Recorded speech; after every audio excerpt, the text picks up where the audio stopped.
Now, listen carefully and answer questions 1 to 6. Hello, Fiona.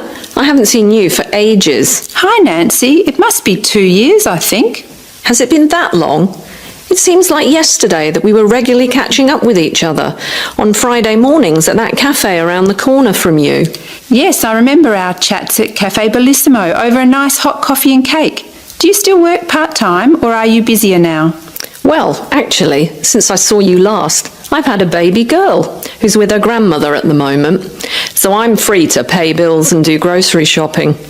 What about yourself? What are you up to these days? Well, actually, I've started my own business, so I'm pretty busy. I'd call it full-time work myself, although the hours are very flexible. Wow, that sounds really fascinating. What sort of business is it? Well, we were initially going to open a shop, but we thought it would be easier to sell our product online. And a market stall would have been too hard to manage. We also thought it would be a great idea to sell not just in Perth, but all over Australia as well. So what do you sell? We're selling children's costumes from around the world. Interesting. How did you come up with the idea? As you know, Perth is such a multicultural society. At my children's school, there are so many immigrant children. Many of the families find it difficult to get traditional things from their culture, including clothes for special celebrations. With our extensive business travelling over the years, we have made numerous contacts in many countries.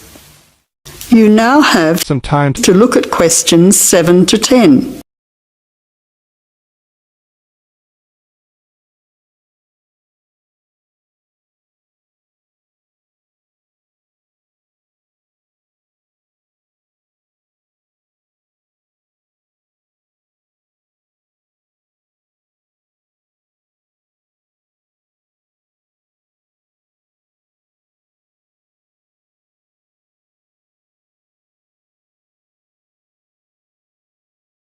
Now answer questions 7 to 10.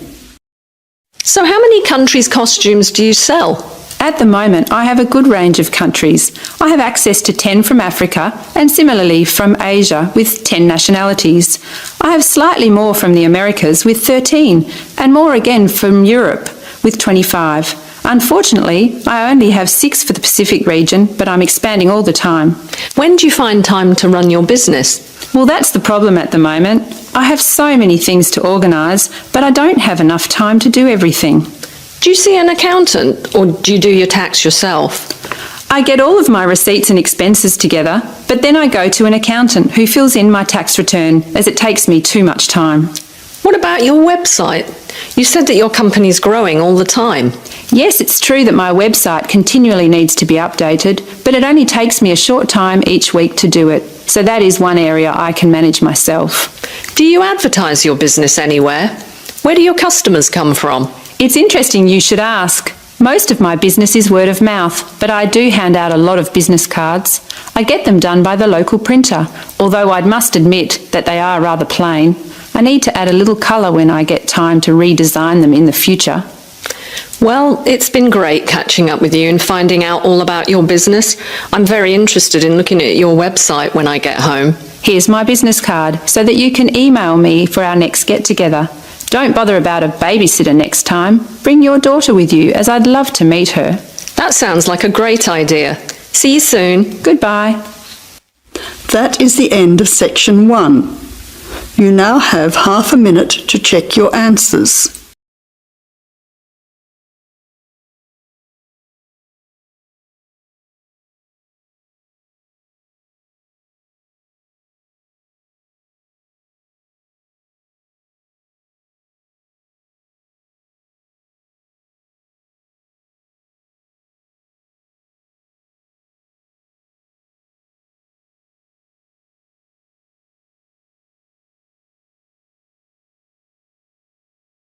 Now turn to section 2. Section 2. You are going to hear a radio program about sport. First, look at questions 11 to 14.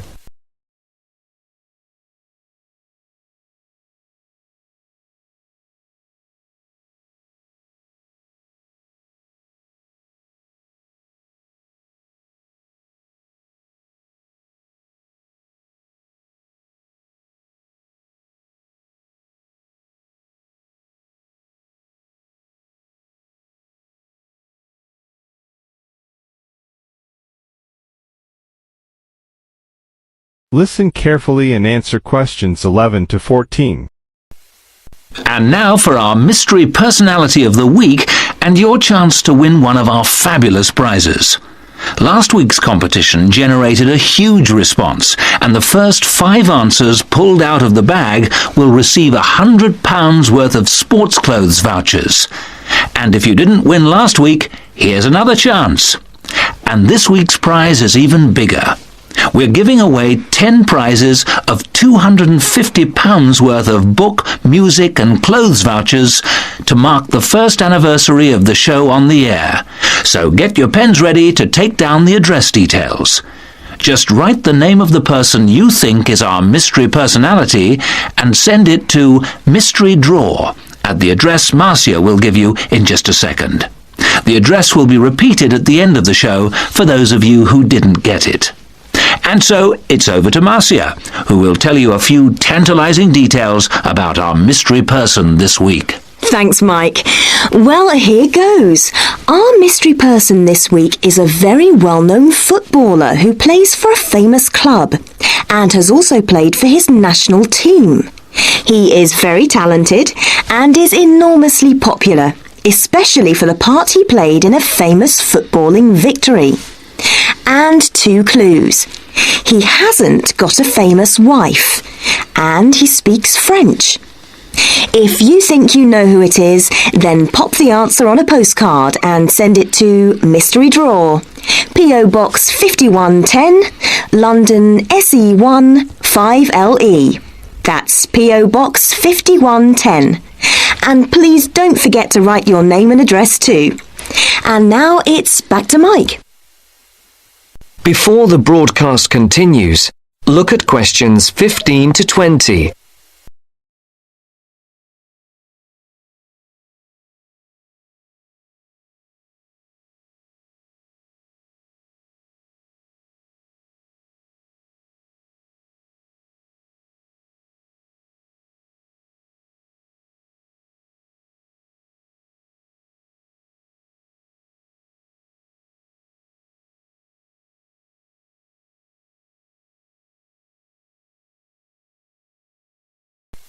As you listen to the second part of the sports programme, answer questions 15 to 20. Thank you, Marcia. Get those postcards in and make this a bumper anniversary draw.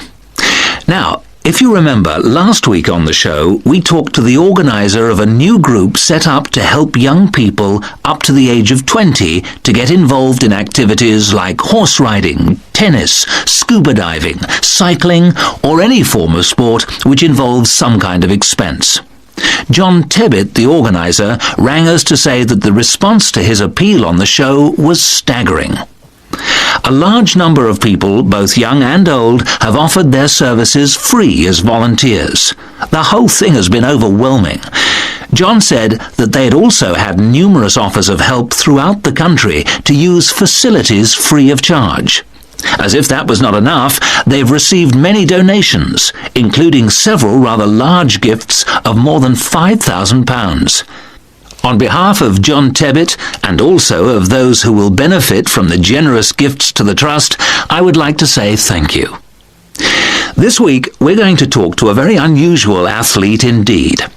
Patrick, who is 20 years of age, has been wheelchair-bound for the past 5 years after a motorcycle accident left him paralysed from the waist down. This has not stopped this young man from getting out and about. He's an inspiration to all of us. Patrick has excelled in archery, beating the best in the field, so much so that he has won sponsorship from leading sports manufacturers, which has now enabled him to devote more time to perfecting his skills. So I would like to introduce you to Patrick, who is going to tell us what this sponsorship means to him. That's the end of section 2. You now have half a minute to check your answers.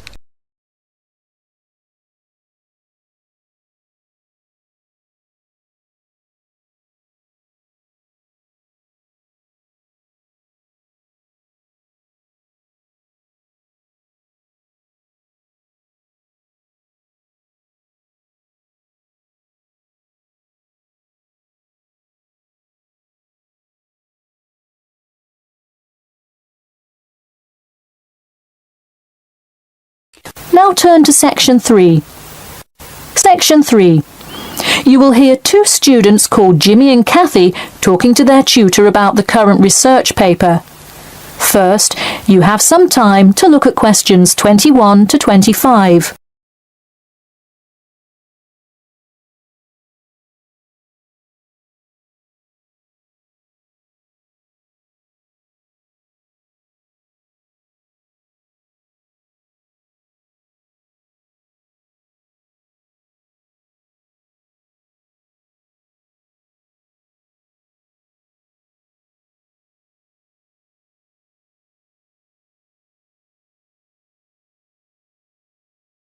Now, listen carefully and answer questions 21 to 25.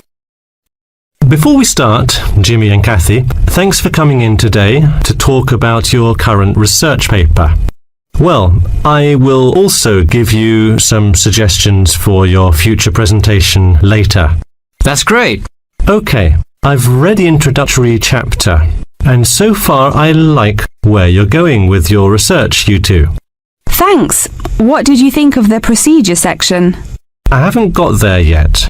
I'll get to that and the results and discussion section in a bit. Oh, if you haven't read the rest, are you just saying you like the introduction?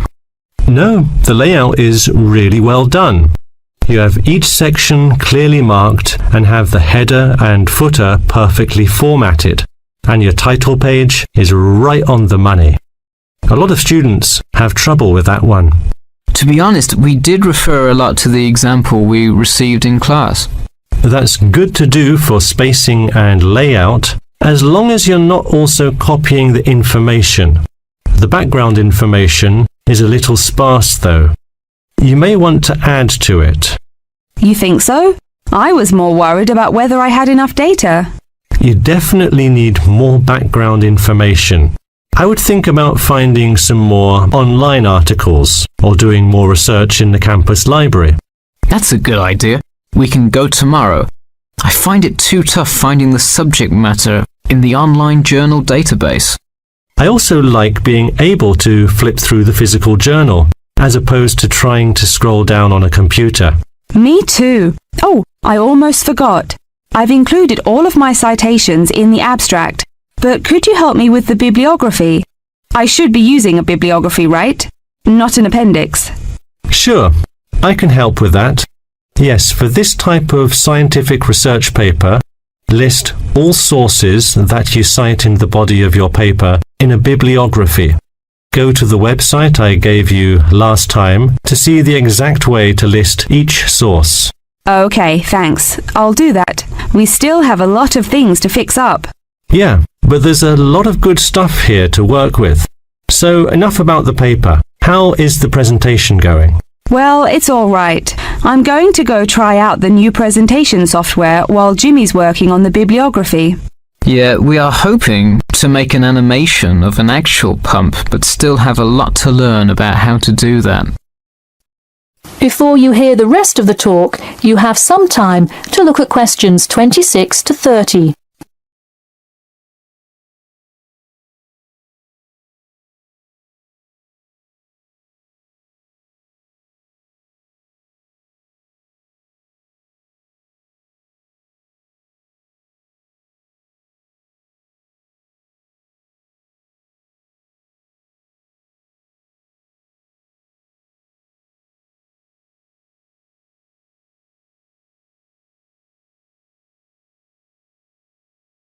Now, listen carefully and answer questions 26 to 30.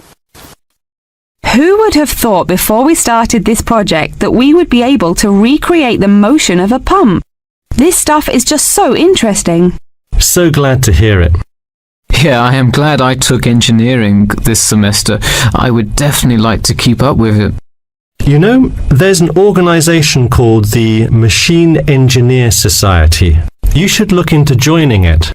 You'd need to score well in your engineering class to qualify, but I think you can do it. Interesting. I will definitely check it out.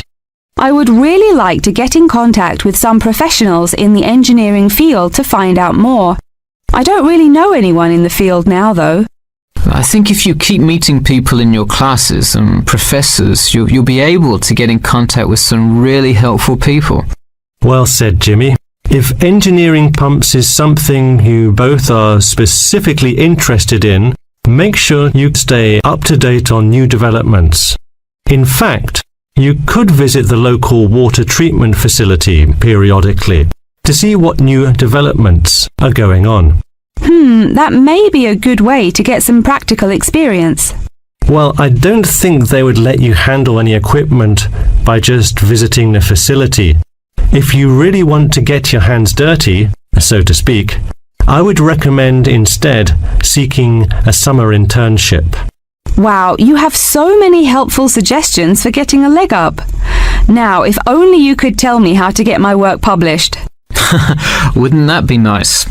Well, honestly, all you really need to do is, once you have a dissertation, present it. Present it often and to many audiences, and once you get feedback, adjust it. You'll get published one day. Wow, this meeting has been truly inspiring. Thanks for your help. That is the end of section 3. You now have half a minute to check your answers.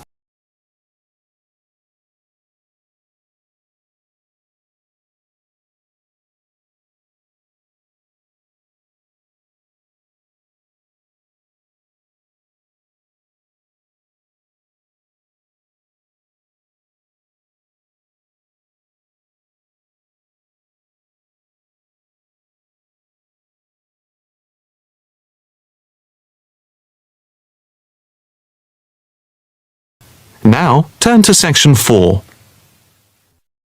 Section 4. You will hear a talk on the work of a printing department at a university. First, you have some time to look at questions 31 to 40.